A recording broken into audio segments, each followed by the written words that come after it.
Okay, welcome back. It's the day after the midterm elections. A lot of people didn't vote. A lot of people did vote. In any case, the Republicans, as you well know, have taken firmer control of the House, and they have taken control of the Senate. So CNN reports, brush off the veto stamp, Obama. We'll see. We'll see. I'm not quite sure where anyone stands on this illegal immigration issue. It's weird. The Republicans are promising. Romney said, I can guarantee you it'll be done, and Obama says he wants it done by Christmas, and these are supposedly people who are on different sides of the fence. Anyway, here to make some sense of it all is Webster Tarpley, who probably has quite a lot to say, so let's get right to it. Welcome back, Webster. How are you doing? Thank you, Jeff. How are you? I'm here, thank you. Very good. Very good. Well, let me try to spin out my analysis for a couple of minutes, if I can. Yeah, please. The first thing I would say to people is don't despair. This is still the New Deal America. This is not some other country. When you look at these Republican lunatics and ogres, and you look at the cowardice of the other side and their fecklessness, you wonder a little bit about where we are culturally. But I can also cite some extremely encouraging evidence, which is a little bit under the surface. Okay. This is New Deal America. Make no mistake. Franklin D. Roosevelt, long dead, is more powerful than any of these Lilliputians alive. And here are some examples, right? How about the idea of a legal minimum wage that came in with the Social Security Act of 1935? It's alive and well. Yes, Obama paid lip service, but never really fought, as he never seems to manage to fight for anything, even when it's something good. But we've had a number of places, states and indeed local jurisdictions, that have decided to take on the problem of the minimum wage by themselves, right? Federal minimum wage, a miserable $7.25 an hour. Here we got a whole series of states, 5 states, and this is a good sample. Nebraska, Alaska, Arkansas, South Dakota, Illinois. These are places where local forces were able to put the minimum wage on the state ballot, and people got to vote on it. So you got to vote directly, right? Do you want this, yes or no? And there was no Democratic Party in the way. There was no politically correct, global warming spouting, petty bourgeois, process reform obsessed Democratic Party with all their odious personalities in the way. So what do we get? You take your pick. It won by 18 points in Nebraska. I think in Alaska, if I'm not wrong, it's 38 points that it won by. Arkansas, 32 points. South Dakota, 10 points. And in Illinois, I don't have that figure, but it won there too. That was unfortunately only an advisory ballot to try to push the state legislature. In the city of San Francisco, it won by 38 points. So according to this, there's not much difference between Arkansas and Alaska, red, and San Francisco, ultra-liberal, right? No difference when it comes to the basic things. Should there be a minimum wage increase? Now, these are not, they're not what I would want. They're $1 to $2.50 increase in each case. The unions, the service employees obviously want $15. I would say $15 is the minimum you could talk about as being any kind of Well, if you want to have a society wage that is able to get a job in this day and age and support itself, you've got to have $15 to $20. Rather than go off into each of these issues, I'm trying to get to the idea that this is still America. And of course, when you say the minimum wage, I've seen people now on MSNBC. They don't know economics. They say, "Well, if you make $20 an hour and the minimum wage goes up, that doesn't affect you in the least." The hell it doesn't. It raises the entire wage structure. In other words, everybody sooner or later moves up a notch or two. Correct. Because the whole structure of remuneration goes up. Now, let's also take a couple of other things. Who was, in some ways, the worst, the most cruel, and the most stupid Republican governor, right? The one who came in with all the venom of a Walker or a Snyder or a Kasich or a Scott or a LePage. And this time he lost because he didn't quite know how to manage the demagogy of the part. It is Corbett of Pennsylvania. Pennsylvania kicked him out by a whopping majority. This is very little mentioned, right? This is a huge state. It's called the Keystone State. It's a very typical state. It's rural. It's urban. It has Appalachia. It has Philadelphia. It has the Philadelphia suburbs. It's Great Lakes. It's Middle Atlantic. It's Appalachia. It's whatever you want. And they defeated the fascist Republican governor. And then, let's take a couple of other examples. Who was perhaps the most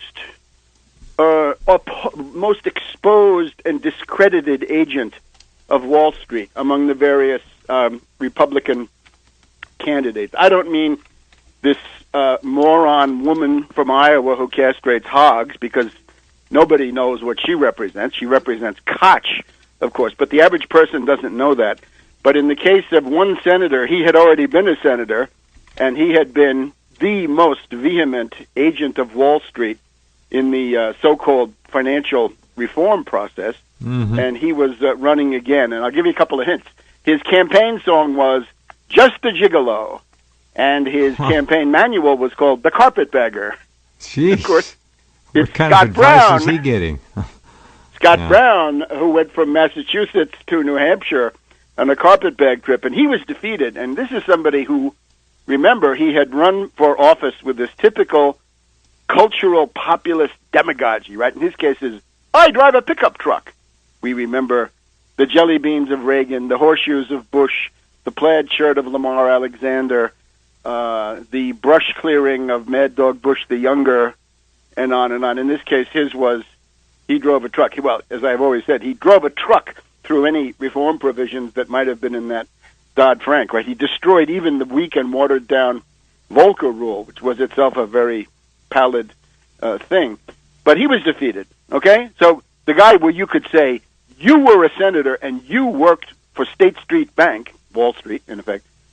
One or two other examples. Out of all of the members of the House, one of the most open genocidalists was a guy who wanted to impose a work requirement if we're going to get food stamps. Now, the whole point of food stamps is that you've lost at every level. In other words, you've come to the end of the line, and there are no jobs for you, and the question is, will you starve or will you not? And this is a Republican from Texas, and I'm afraid I'm forgetting his name now. I think his name is Southland or Southwark or something like this. Anyway, he was also defeated. There were very few Republican congressmen defeated. There was one in Nebraska, Lee Terry, an odious racist, and then this guy Southland or South Park, I don't know what he is. South Park maybe is what his name ought to be. Kind of cute. So you see, the bedrock of some kind of morality is still there. And the question then becomes, the American people still want, by and large, the right things. They want the things that they should want. They want to be in the middle class, to have a standard of living, to promote education, cultural and economic progress, and promote modern civilization.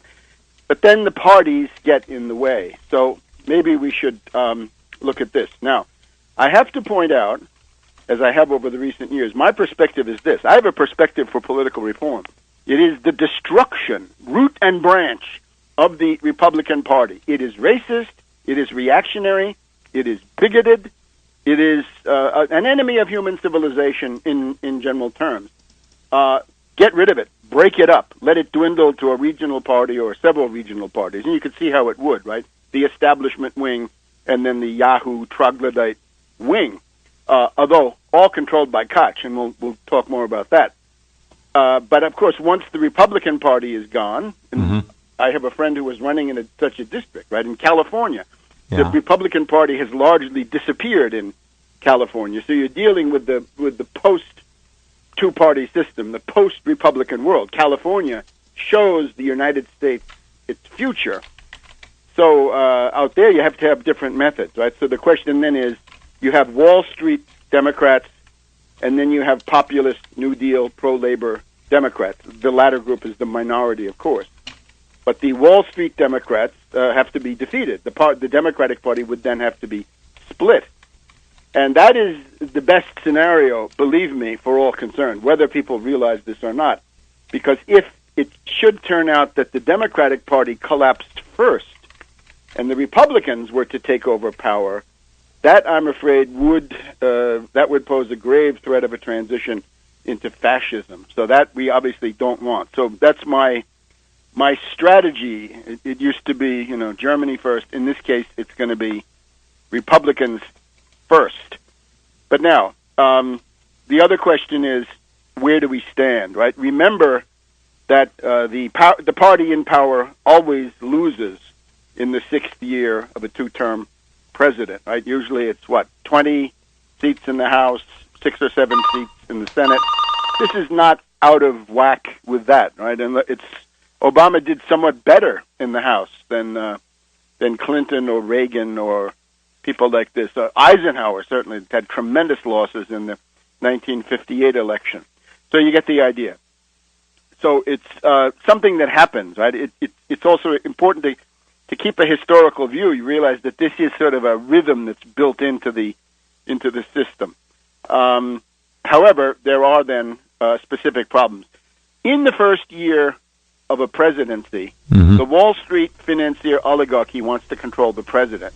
Yeah. And the way they control the president in the first term is that they know that the president is going to need their money to run for re-election.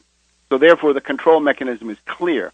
The problem for the financier oligarchs is that in the second term, this is not so clear anymore. How do you control the president when he doesn't really need you anymore? He could actually look at the Constitution, realize the colossal powers of the presidency, and start using them, right, for his own benefit, for the benefit of his backers, or maybe even the people and the country in general. So the common mechanism is, in the second term, the president has got to be pinned down by scandals and negative publicity. And you know the drill. Sherman Adams and the Vicuña coats in the Eisenhower years. The Monica Lewinsky for Clinton, Iran-Contra for Reagan, Watergate, obviously, for Nixon, the most extreme.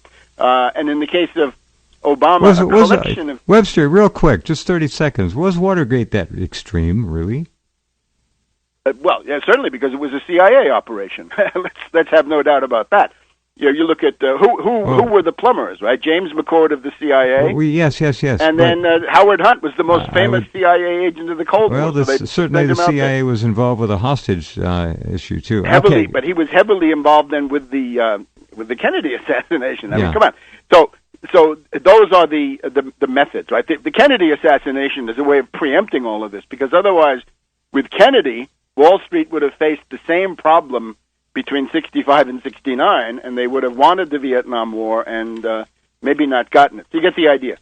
So this is where we are. Now, I want to stress this because you have to understand the media strategy. Since Wall Street had come to the conclusion that Obama had to be bashed and maimed, the media narrative was then developed. And the media narrative said, Obama is unpopular, Obama is a weak leader, therefore the Democrats are all going to lose.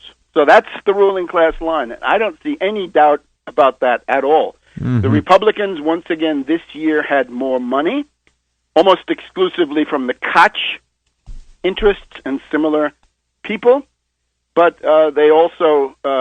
They're similar to the Koch brothers.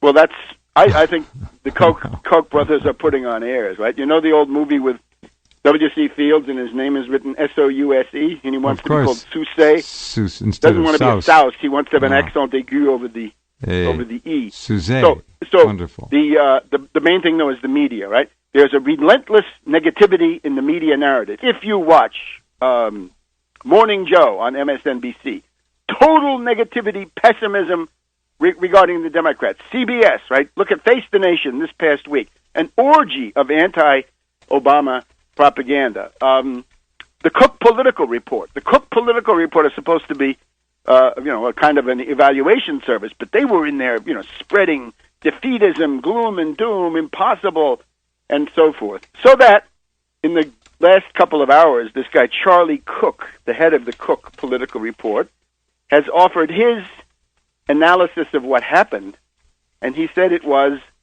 the Democratic voters had fallen into despair. The despair of the Democratic voter, the slough of despond in poetry, but despondency. And what was the result? The Democratic voters did not vote.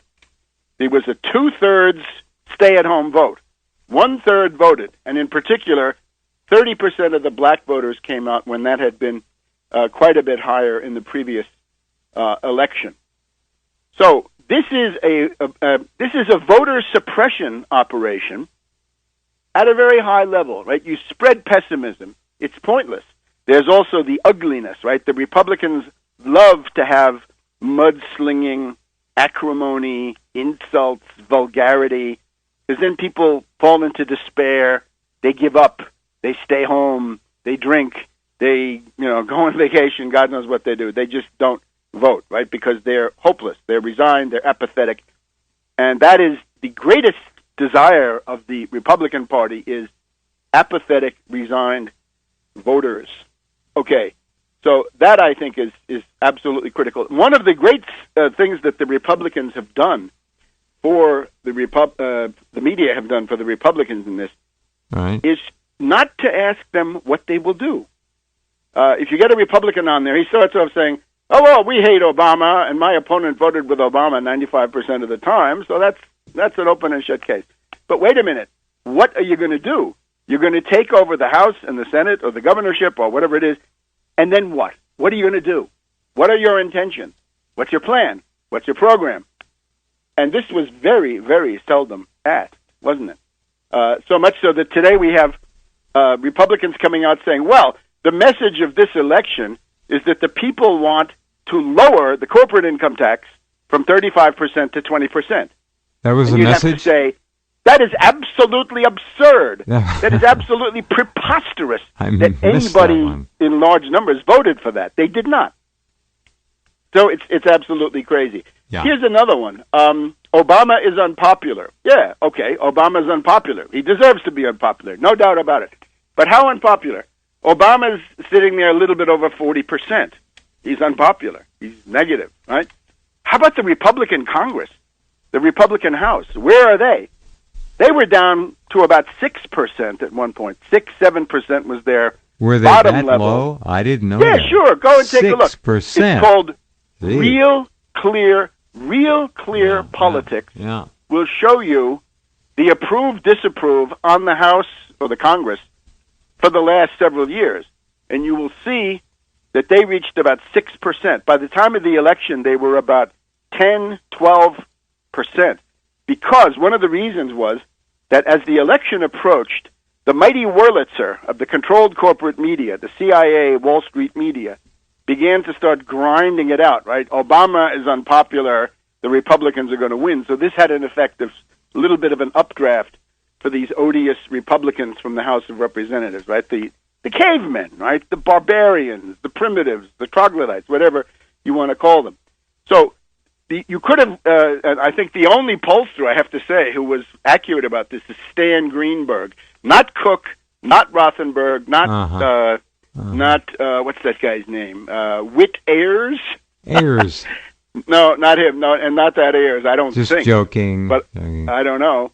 As Greenberg pointed out, the Republican Party is widely hated. They're hated for the government shutdown. They're hated for the default of the United States that was almost engineered by them. They are hated because the U.S. Debt was marked down by the international ratings agencies.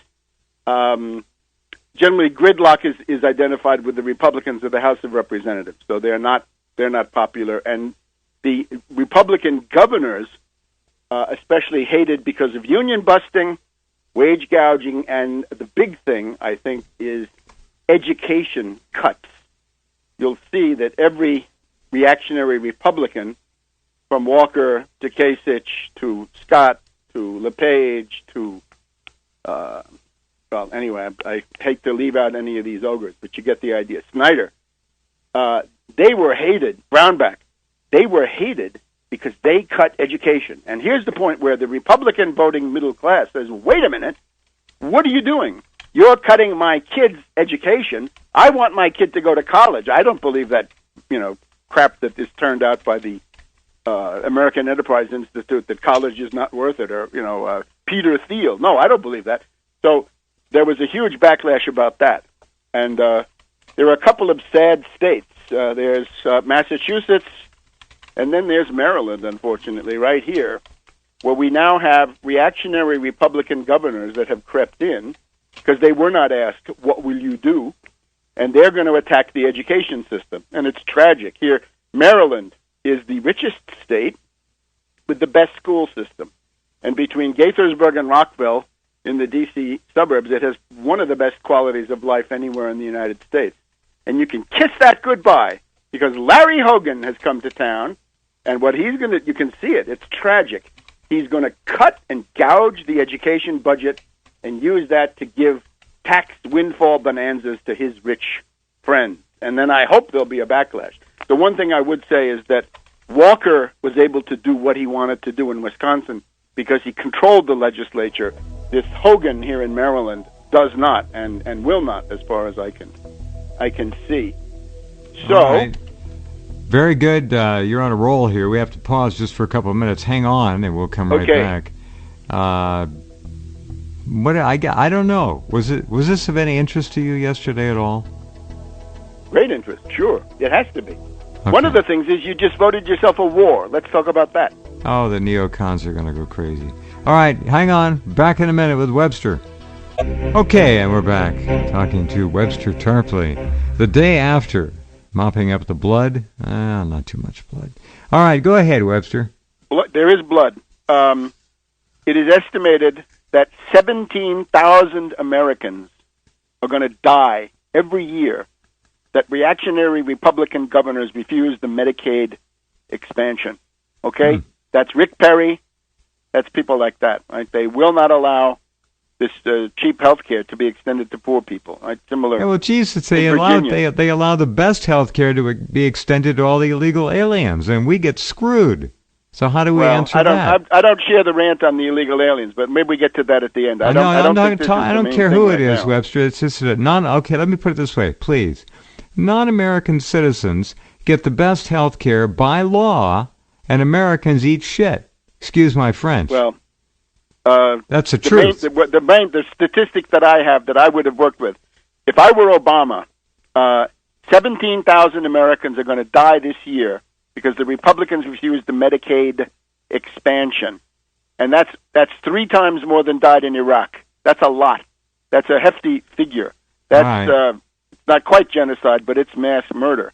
The problem with Obama is there's no fight, there's no polemic.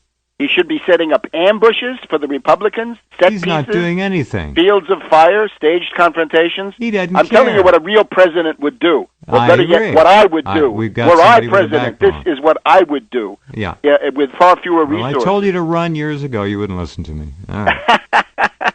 Well, let's not close the book. Koch. Why is Koch more powerful now? This is another issue, right?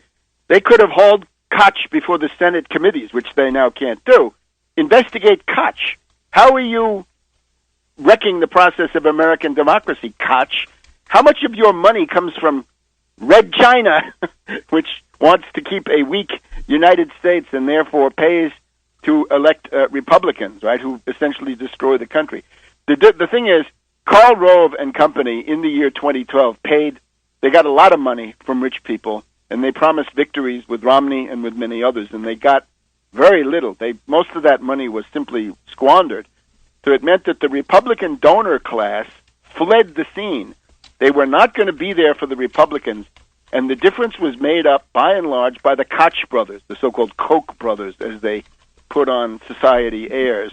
Koch, therefore, owns more of this Congress than the previous one. So I think that's going to lead to some. What was the return? What was the return percentage? Did you get it? 94, 95%? What was it?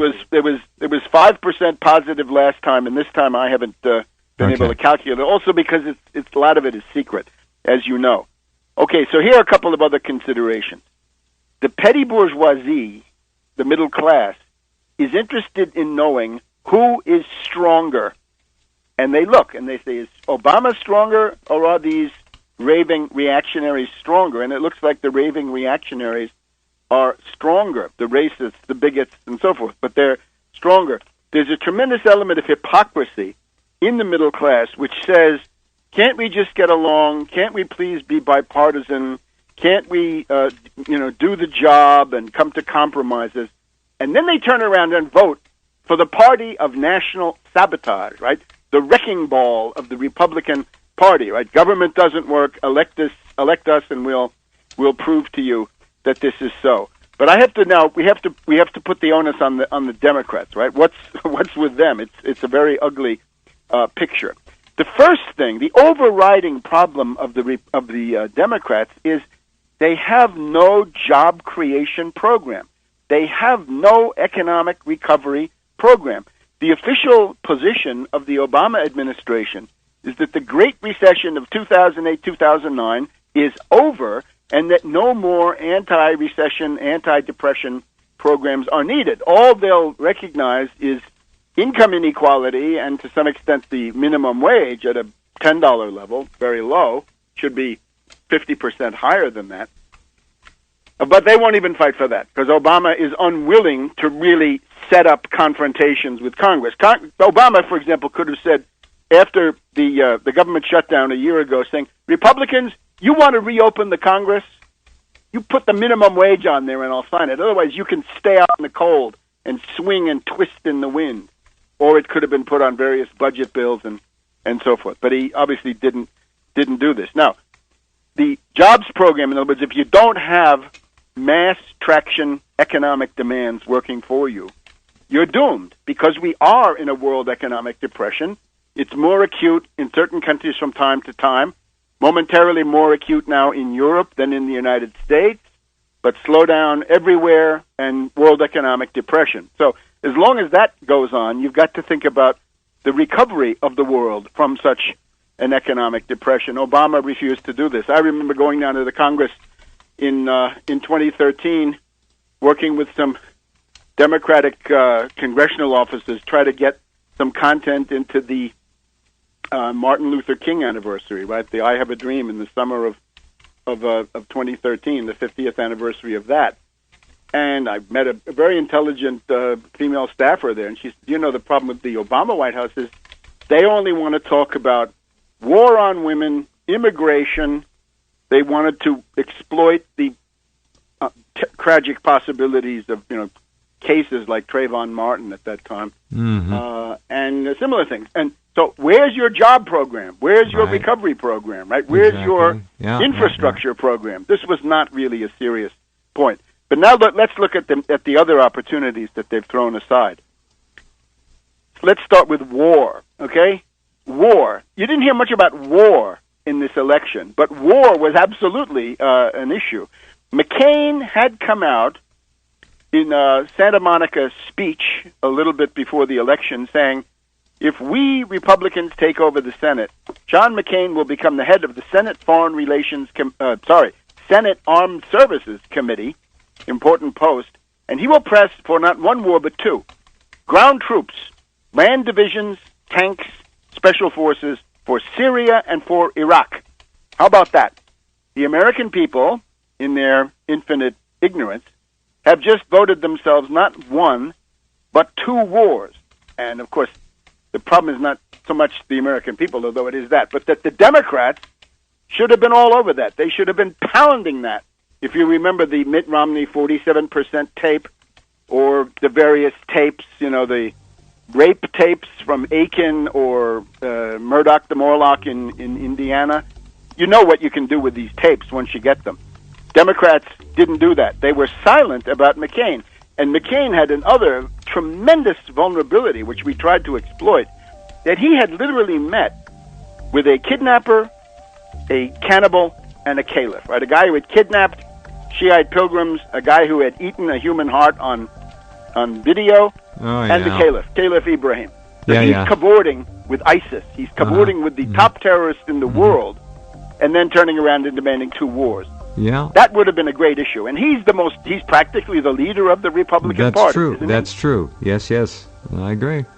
All right. I agree with then you. There's another tape. All right, hold on. We got to stop here. Secret tape. Okay. Hold on. We'll do the secret tape in about 2.5 minutes with Webster. Don't go away.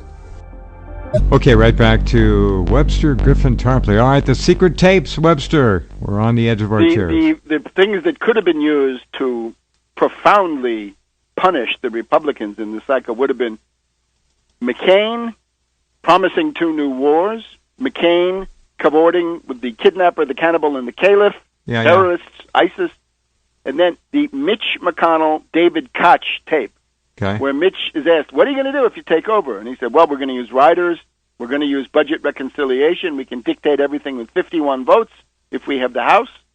And then he said, there will be no increase in the minimum wage, there will be no extension of unemployment benefits, and there will be no relief for students crushed by high-interest student debt.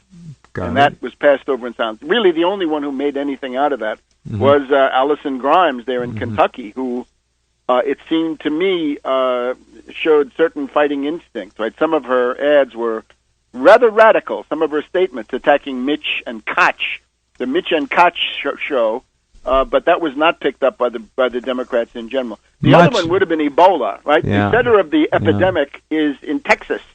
The cases come from Dallas. Dallas is not regulated by the Centers for Disease Control, whatever problems they may have. It is regulated by the state of Texas. That means Rick Perry. So Rick Perry spreads plague would have been another fact-based thing. But primarily this question of the economic program. Now let me point out, what the Democratic Party did not have, the Tax Wall Street Party and the Tax Wall Street movement does have. And let me point to two or three such cases. First of all, Dan Buhrdorf running for United States Senate in the state of Nebraska. This is an exemplary campaign. This campaign is going to be studied with almost no resources, but with some valiant and dedicated and highly intelligent volunteers. He fell short of getting on the ballot, but was nevertheless able to establish himself as a registered write-in candidate. And as far as I know, we're still waiting for the number of votes.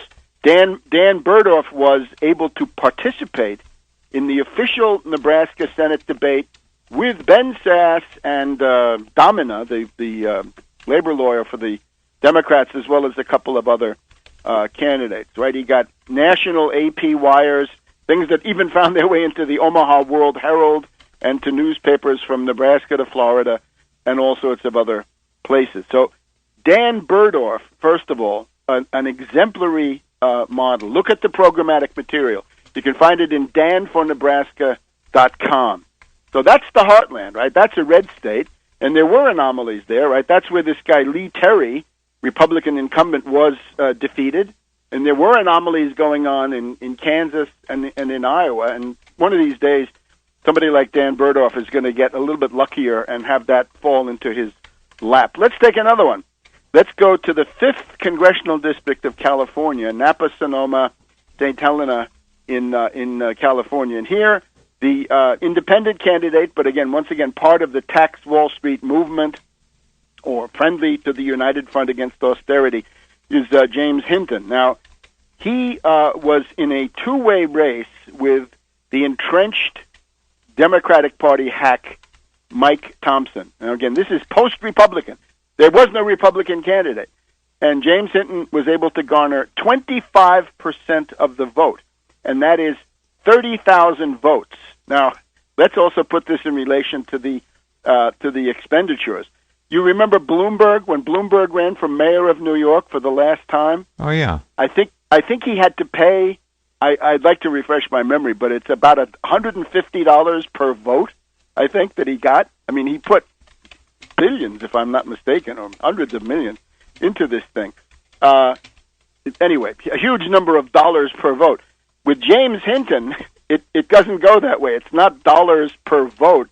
It's votes per dollar. Because I think James Hinton must have spent about $500 on his campaign. And that would get you up to, 600 votes per dollar? Something like that. And that's pretty good. Now, let's do a couple of other comparisons. You remember Cindy Sheehan ran for Congress in 2008? Yeah. San Francisco. So she's right in the heart of San Francisco. She was very famous, right? She'd gotten all kinds of publicity from Ben & Jerry's Ice Cream Foundation and so forth. And she ran against Pelosi. Thompson, by the way, is one of the leading henchmen of Pelosi. She got 16% of the vote in 2008. So look at that. She was famous. This was the Obama year, updraft for Democrats or updraft for anti-war against Obama. and she only got 16%. James Hinton got just about 25% of the vote. So what this shows, and this is the point I'd like to make to people, the program works. The Tax Wall Street Party, Tax Wall Street movement works. It's effective. You can do it in a red state like Nebraska. You can do it in the deep blue areas around someplace like the San Francisco East Bay, Northeast Bay. Let me also point out honorable mention here for Howie Hughes of the New York State Green Party. He ran for governor. He is a guy who's done yeoman service, right? He's run for public office 22 times. This time he got about 5%, and one of his planks is tax Wall Street with a transfer tax, in effect a Wall Street sales tax, Tobin tax, tax Wall Street, and invest in Main Street. I also want to point out another valiant campaigner is Reverend Edward Pinkney of Benton Harbor, Michigan. This is outrageous.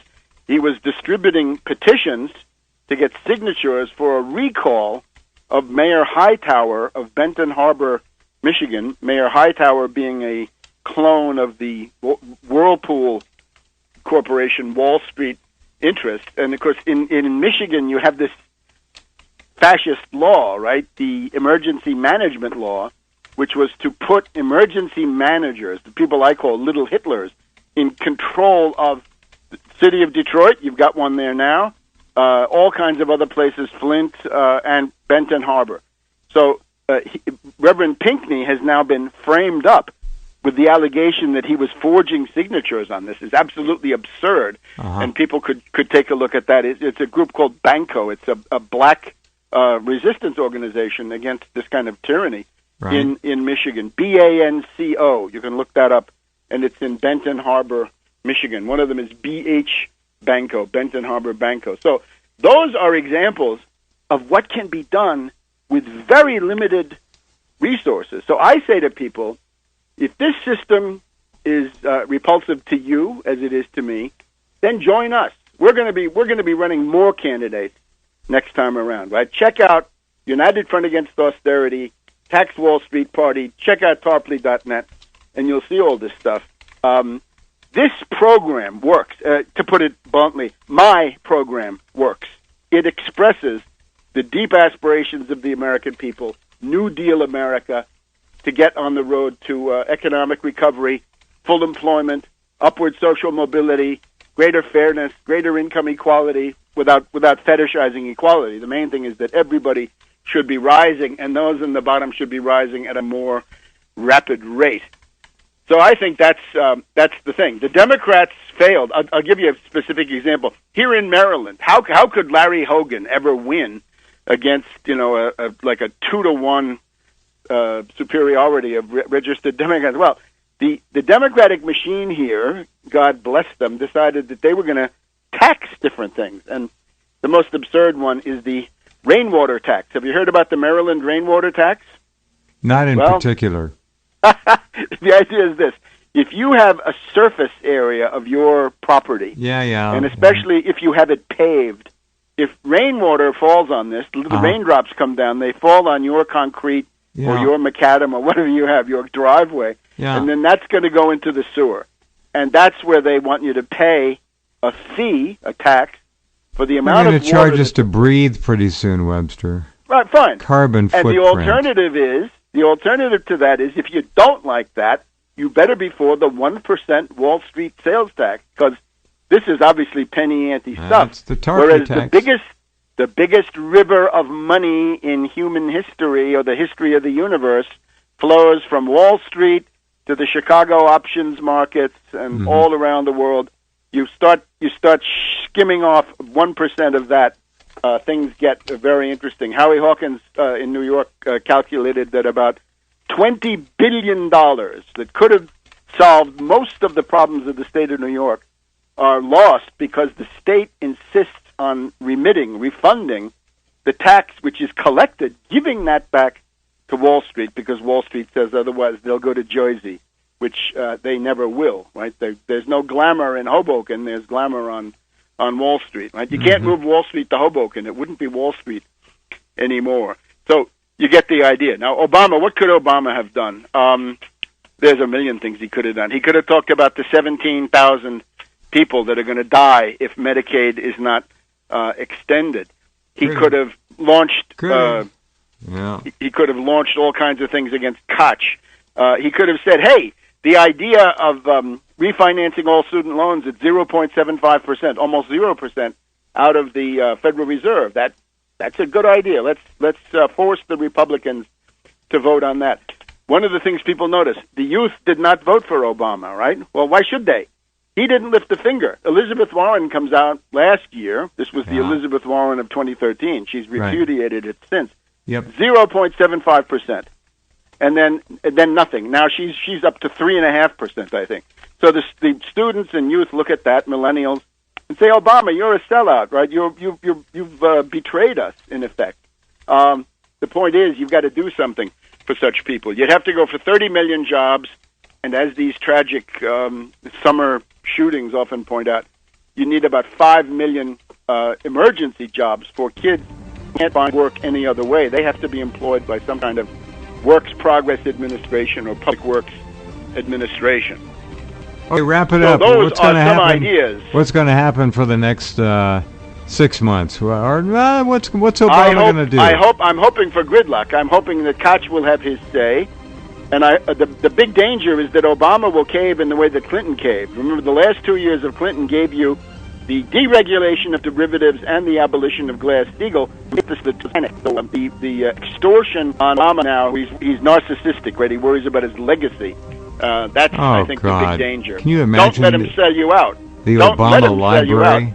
The Obama library. They can declare their candidacies right away. I know. It's ugh. All right. The Obama library. Where is it going to be situated? Puerto Rico? Idea. Let's stick it in Puerto Rico. Or no British idea. Guiana. All right. Thanks. See that you was soon. Bye-bye. always good. Take care. Good night. Bye.